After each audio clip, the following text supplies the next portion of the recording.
¿Desde cuándo portar un uniforme oficial equivale a llevar una diana en el pecho? ¿En qué momento ser empleado del gobierno pasó a ser una actividad de alto riesgo, sin sueldo de peligro ni bono por supervivencia? Resulta que a plena luz del día, y sin mayor preámbulo, dos trabajadores de caminos y puentes federales se convirtieron en un blanco móvil sobre la autopista Querétaro-Celaya. ¿Su crimen? Aparentemente hacer su trabajo. ¿Su castigo? Ráfagas de plomo que no entendieron de credenciales, ni de logos oficiales, ni de placas del gobierno. Uno de ellos lamentablemente murió al instante, el otro agoniza en un hospital. Pero tranquilos, el país está en paz. Todo esto según los discursos que repite como disco rayado desde el podio presidencial. Porque claro, si no se menciona, no existe. No se trataba de criminales ni de narcos rivales, eran simplemente empleados, de esos que trabajan mientras otros saquean, técnicos operativos, gente de a pie, los mismos que aseguran el flujo de carreteras que ya no conecta, solo separan zonas de guerra. Mientras tanto, las carreteras siguen siendo campos de tiro. No importa si transportas cemento, pasajeros o simplemente eres un técnico de mantenimiento. El narco no pide credenciales ni pregunta intenciones, solamente dispara. Y lo más grave, no es el ataque, sino la rutina, porque esto, para muchos, ya no es noticia. Es solo un día cualquiera más. Y como siempre, vamos por partes. La camioneta blanca de Capufe no llevaba blindaje, escoltas ni sistemas de evasión. Llevaba herramientas y a bordo dos empleados con nombre y apellido y un salario bastante precario. Pero eso no importó. A la altura del kilómetro 20 de la autopista Querétaro-Celaya, lo que se impuso fue la lógica del plomo. Te veo, te sigo, te rafagueo. Los testigos dijeron que los sicarios los interceptaron sin titubeos. Abrieron fuego como si la camioneta fuera un convoy enemigo. El conductor apenas alcanzó a orillarse. ¿Rendirse? ¿Huir? Da igual. Los disparos siguieron, mecánicos y decididos, hasta asegurarse de que nadie adentro quedara vivo o ileso. La escena, captada por ojos anónimos desde los retrovisores, no dejó lugar a dudas. No buscaban intimidar, buscaban matar. Uno de ellos murió ahí, con nombre y todo: Alfredo Cruz Martínez. No era anónimo, no era daño colateral, era un trabajador del Estado que terminó acribillado por hacer exactamente eso: trabajar. El otro apenas sobrevivió para poder contar una historia que, como todas, terminará perdida entre comunicados tibios y carpetas de investigación eternamente abiertas. El país de la impunidad no falla, produce víctimas con eficiencia burocrática. La Guardia Nacional llegó, también los paramédicos, los peritos, el CEMEFO, todos con sus libretas, cámaras y procedimientos. La escena se llenó de chalecos reflectantes y cintas amarillas que delimitan un crimen ya común. Una escena que no indigna, sino que se administra, porque en México la violencia también tiene protocolo. Y mientras los informes se redactan y los cadáveres se embalan, nadie responde lo obvio. ¿Cómo es que una carretera federal se convierte en trampa mortal sin que nadie vea nada, sin que nadie dispare de vuelta? ¿Cuántos muertos más se necesitan para que una patrulla llegue antes que el plomo? Porque no es un caso aislado. Esto ya es rutina asfaltada. En otras noticias tenemos una historia aún más difícil de comentar. Viajaba en una camioneta de turismo. El logo decía CERT Travel.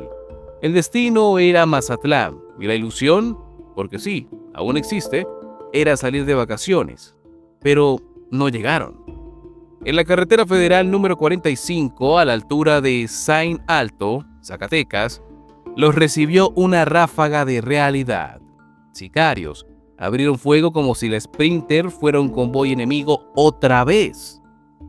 Víctor, de 45 años, Nayeli, de 12.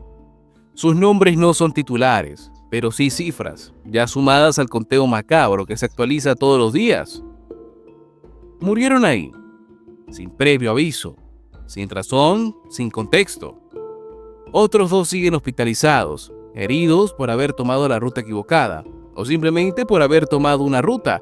¿Cuál fue el error? ¿Cruzar un estado en guerra sin declaratoria oficial? ¿Turismo en Zacatecas? Aparentemente solo se puede con chaleco antibalas y testamento firmado, porque aquí no se hacen emboscadas, se aplican ejecuciones en serie, a plena luz del día, como quien sale por tortillas. El narco no opera en la sombra, lo hace con foco frontal y total impunidad. ¿Quién manda en la carretera? Porque aparentemente no es la Guardia Nacional, y los turistas no son visitantes, son rehenes temporales de una zona sin ley. La camioneta quedó completamente perforada. El ataque fue tan directo que nadie se molestó en robar nada. No era un asalto, era una declaración, un aviso sin destinatario. Aquí se mata por tránsito local, y como siempre, tras el plomo, vino el operativo de rutina. Desaparecieron soldados, policías, perímetros, mucho uniforme, cero resultado. Pero esto no solo pasa en carreteras olvidadas, también hay ejecuciones VIP, en avenidas principales, con autos de lujo y empresarios que pensaron que el dinero los blindaba. Y como siempre, error de cálculo, porque el plomo no discrimina, solamente avanza. La víctima en cuestión que les estoy comentando era un empresario. Conducía un Mercedes-Benz gris, sin placas, con vidrios polarizados.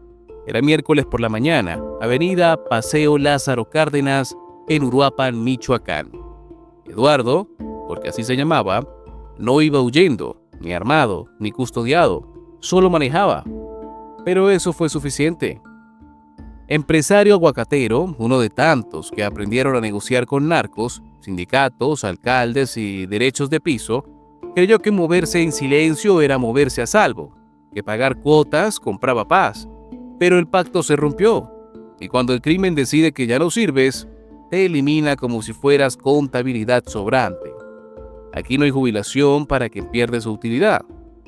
Los sicarios lo interceptaron y abrieron fuego sin freno. 14 disparos a un auto de lujo, ni una advertencia, solo la precisión de quien sabe que nadie intervendrá. Ni una patrulla, ni una cámara, solo el eco de las balas en plena ciudad. La ejecución no fue castigo, fue mensaje. ¿El motivo? Pues aparentemente da igual. Aquí ya no se matan solo enemigos, se mata por control, por mensajes internos, por desorden disfrazado de orden. La industria del aguacate no solo exporta fruta, exporta cadáveres. Uruapan lo sabe, los empresarios lo saben, pero todos lo callan, porque el que habla simplemente no amanece. Eduardo no era el primero, y nadie apuesta que será el último, pero lo ejecutaron sin procesión, sin show, sin pancartas, solo plomo, rápido y quirúrgico, como quien borra un nombre de la lista. Otro más que creyó que el dinero lo protegía del plomo. Y mientras tanto, los mercados internacionales siguen comprando aguacates libres de violencia, entre muchas comillas. Etiqueta decorativa para un producto con sangre en el tallo. Lo de Eduardo no fue un ajuste personal. Fue la expresión de un sistema donde el plomo regula, castiga y corrige desviaciones internas. Porque cuando el narco no necesita matar, simplemente factura. Pero si un proveedor, empresario o funcionario rompe el guión, la sanción no es económica, es terminal. La Operación Liberación en el Estado de México lo confirma. No fue una redada, fue una excavación quirúrgica en el esqueleto financiero de la familia michoacana. Ese grupo criminal que dejó atrás la violencia amateur y ahora opera como un consorcio de extorsión verticalmente integrado. Controlan desde minas hasta paqueterías, desde sindicatos hasta rastros clandestinos, todo con tarifa oficial. Aquí no se trata de narcos infiltrando estructuras legales, son las estructuras.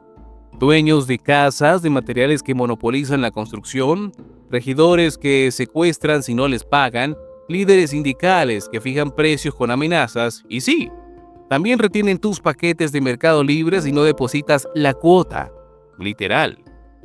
El cemento, la carne, la madera, el pollo, todo tiene un precio y no es el del mercado, es el de la extorsión institucionalizada. Pagan los que venden, los que compran, los que reparten y el que se niega desaparece, porque el modelo no admite competencia, No hay libre mercado cuando la alternativa es la fosa. Y si aún no lo entendieron, todo lo que acabo de mencionar lo manejaba la familia michoacana antes del operativo en el Estado de México. Y mientras los noticieros celebran los decomisos, la maquinaria sigue operando con nuevos nombres y nuevas fachadas. Los 800 paquetes recuperados en Tejupilco no son un símbolo de justicia, son evidencia de lo que ya sabíamos, que el crimen no solamente mata, administra territorios, y en algunos municipios, incluso mejor que Estado. Entonces, el panorama luce así. Desde el trabajador de Capufe rafagueado en la carretera, hasta la niña de 12 años acribillada en una camioneta turística, del empresario aguacatero ejecutado en su Mercedes hasta el dueño de un almacén que extorsiona con membrete oficial, nada de esto son historias separadas, son expresiones distintas del mismo sistema. Un sistema donde la violencia no es excepción, sino instrumento, donde los disparos sustituyen reglamentos y las cuotas criminales valen más que cualquier factura. El crimen no está infiltrando las instituciones, las está reemplazando. Ya no hay zona segura, ni para el que trabaja, ni para el que viaja, ni para el que invierte. La impunidad no es una consecuencia, es la política pública más eficiente de este país. No hay Estado fallido, hay Estado funcional, pero al revés. Y mientras se llenan conferencias de prensa con cifras y capturas, las carreteras siguen sangrando, los empresarios siguen pagando y los muertos se siguen apilando, puntuales como siempre. Porque aquí no hay colapso, solo continuidad. Si te gustan nuestras investigaciones, te invitamos a ver más de ellas en nuestro canal. Subimos contenido diariamente. Recuerda que somos Nación y Frontera y estamos aquí para traerte la verdad.